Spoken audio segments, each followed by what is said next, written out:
was a typical Sunday evening. I just got back from my usual Sunday mall trips. The sun was setting, everything was perfect for chilling and just relaxing with some games. I proceeded to turn on my PC, planning to hang out with some friends online. Well, that was until I started clicking into Google and typing Google Classroom automatically with my fingers. The words that captured my attention upon clicking into it was 18 missed and English essay to 11:59. In this situation, what would you do? Well, a sane person would get started with their work right away, be it their English essay or something that can be done quickly. But if you are someone like me, you'd finish opening your game first, then start. But I thought to myself, since we already have our game open, why not play it for a few minutes? So these little minutes turned into hours, and by that time, I only got a few hours left, not even having a word down in this essay. Well, it was 5 p.m. But now it is 11 p.m. Let's skip through the 20 different things that we did, which were not related to our English essay whatsoever. I managed to start at the perfect 45-minute mark right before our submission time. Speed run through it real quick like a pro, and bam, made it just in time. Was what I was hoping for. The same story goes on for almost every single work I was assigned to. So why did I choose to tell you about an English essay, you may ask? Why not some art project that everyone procrastinates on? Well, here are some reasons why. First off, it's a common assignment, so all of you here were probably assigned an English essay in your English class. Secondly, it is a tough assignment. I personally find this assignment not the most enjoyable, and it's easier to procrastinate on things that you don't like. It is a time-consuming assignment, meaning the worst to be procrastinating on, and definitely not on the last minute. And lastly, there are many English teachers in the room, and you wouldn't be able to tell which one assigned me the essay. So now we have an example of procrastination. What exactly is procrastination? So in case you didn't know, procrastination is basically the action of delaying tasks, postponing things that were meant to be done right now to be done later. According to some research done, procrastination is more common in males, though it is not rare at all to find females procrastinating. People tend to procrastinate less as they grow older, and a common age with the most procrastination rate would be teenagers to young adults. And this is not surprising why, since the confusing age with all this depression would rather be with the teenagers. Growing older also comes with a lot of unavoidable responsibilities. By that time, you would start to kind of know what comes first in your list. But to this day, there are still around 20% of adults who struggle with chronic procrastination. What makes this problem so difficult to fix that not even our elders know how to fix it? Well, let's put it in simpler terms. So here is the human population. This would be the amount of people who have ever procrastinated in their lifetime. Admit it, please. And in the amount of people who have ever procrastinated in their lifetime, we have this. The procrastinators. So from the chart, you could clearly see that not everyone who procrastinates would technically define as a procrastinator. So what makes someone a procrastinator? How are they any different from the rest of the people who procrastinate out there? Well, it is technically not a skill, so you can't compare who's better than who at procrastinating. But it is more on how frequently you postpone things. So here are some things that procrastinators, or rather unmotivated individuals, do. First off, we pretend the task does not exist. So there was actually this part of the story where I did not tell you about, and that was the fact that I knew all along I had this English essay to do, but I chose to ignore it and pretended as if it was never assigned to me. And when we have this, it kind of leads to this. We do something else. But where did we get all this time to do something else? Well, practically, we stole it from the time we were supposed to spend doing something that is important and actually doing the things that we enjoy. But when the things that are usually enjoyable, are spent in this amount of time, it's not so enjoyable. Because it's filled with guilt of not actually doing what you're supposed to do. So most procrastinators would postpone the task unnecessarily, knowing fairly well of the consequences, while somebody who casually procrastinates from time to time would often have reasons for them. Be it they're too tired, there's too many things on their plate, they don't got enough time, and it's pretty common. But this could also be why us procrastinators procrastinate so much, so now you know. But how does this procrastination thing happen? So here's what I believe were most people's starting point. The lockdown.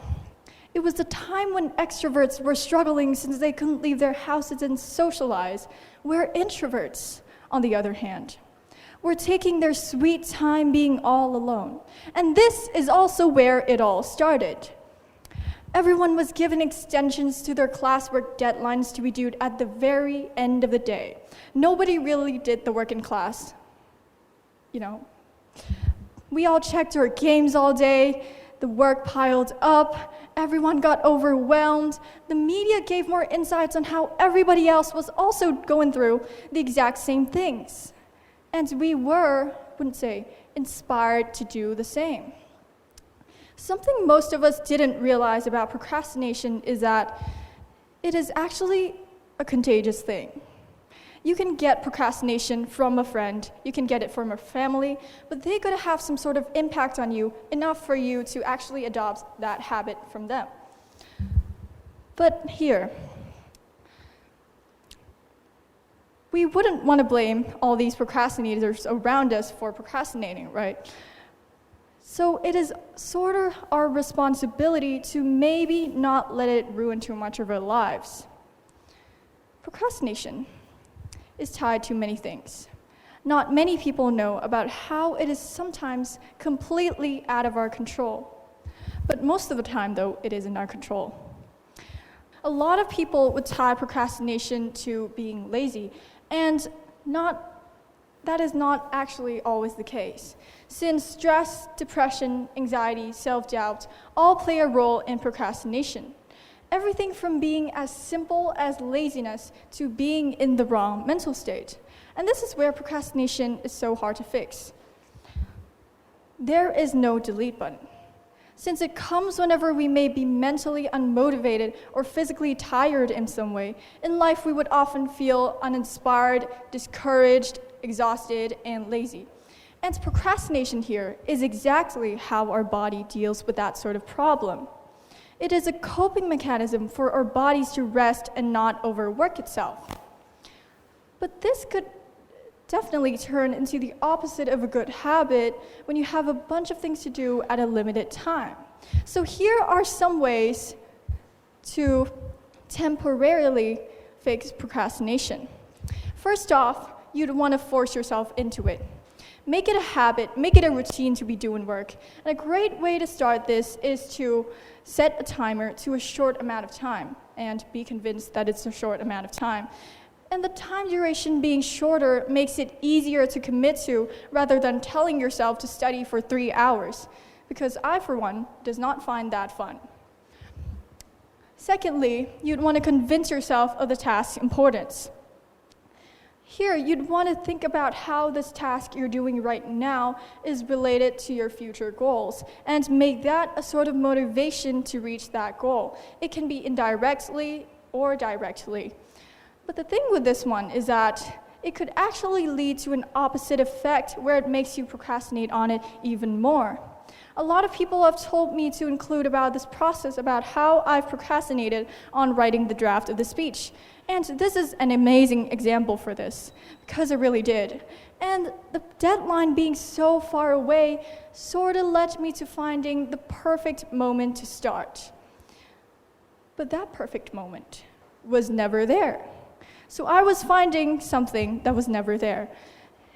And so I ended up cramming it on the last few months.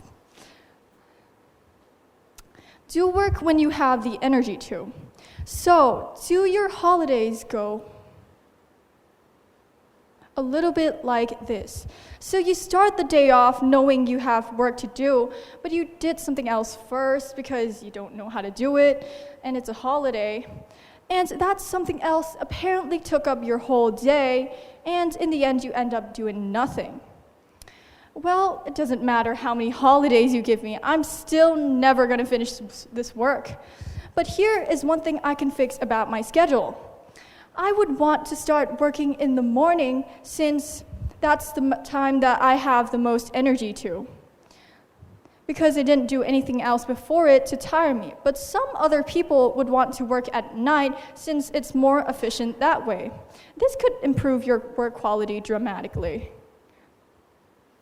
Do this right after a set amount of time.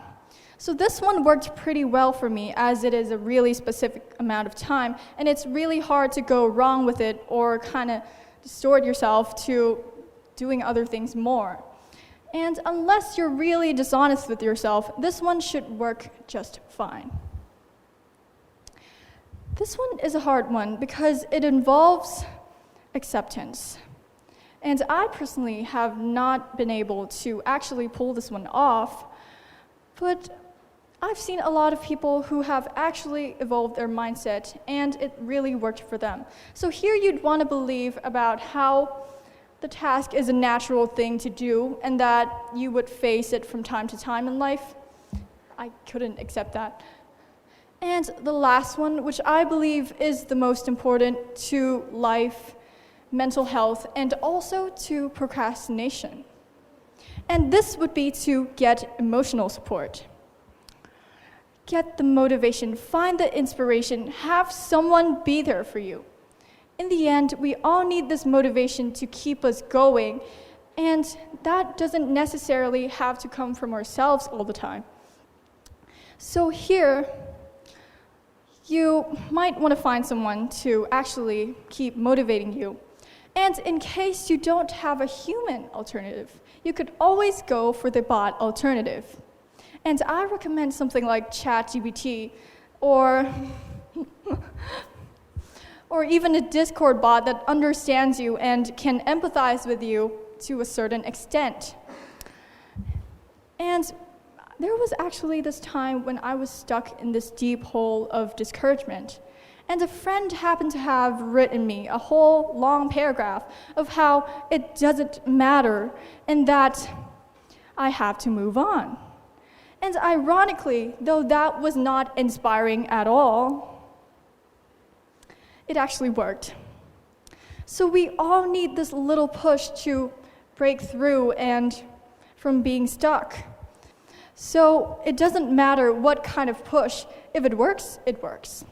And though there is no permanent solution to this problem, everyone's way of coping and adjusting is different, let alone his or her pace. But I still believe that despite how challenging adjusting to one's lifestyle can be, we can all work to change this aspect of ourselves for the better. And don't blame yourself when you're procrastinating, because it's better to start fresh than to be depressed. Thank you.